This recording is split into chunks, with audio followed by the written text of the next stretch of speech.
Home sweet home. Yes, this is a very common saying in America. People even say, my home is safe, secure, and satisfactory. I could live in this home forever. Unfortunately, there are other people that don't even want to think of living in their home one more day. These people can't say their home is safe, secure, or satisfactory. These people dream of a place that's better. Although they have never seen such a place, they dare to hope they will someday see it and even find it.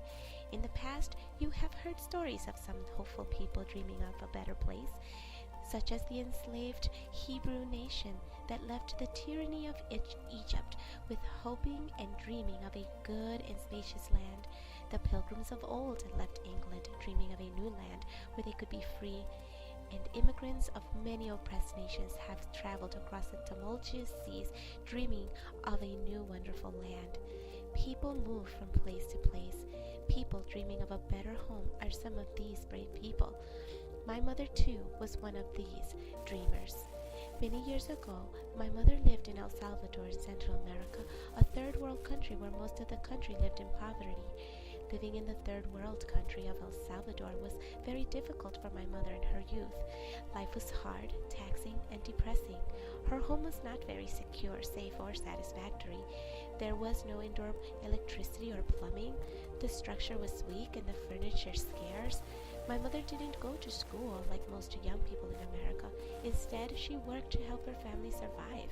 She helped her grandmother with street food sales, selling sandwiches, soups, or even the famous Salvadoran pupusas, the well-known yummy meat, cheese, or bean-filled corn tortillas. Eventually, she was able to acquire a job in a shoe store where she saved a little money in hopes of someday traveling to the United States.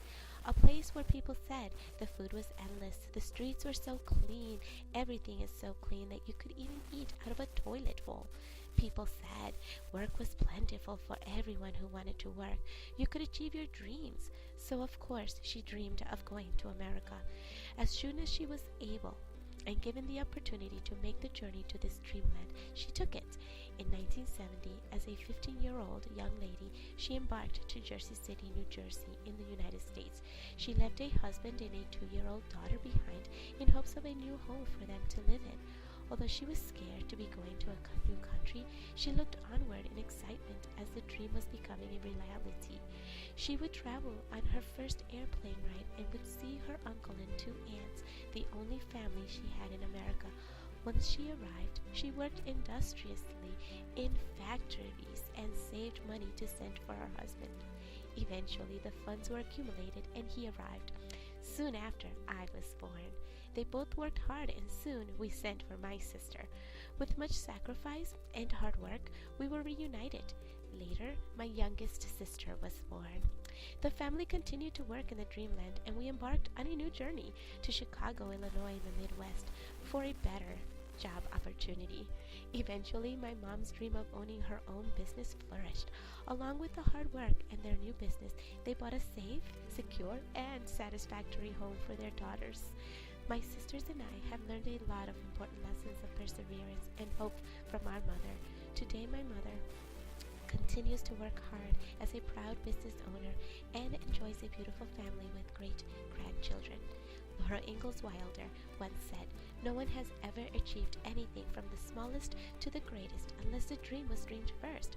I am so thankful that my mother dared to dream of a better place because I can say I was blessed to grow up safe, secure, and satisfied.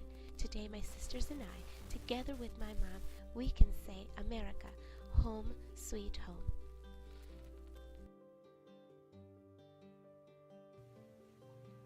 Mami, ¿por qué decidiste viajar de El Salvador aquí a los Estados Unidos cuando eras joven, niña? Porque quería tener una mejor vida para mí y para mis hijos.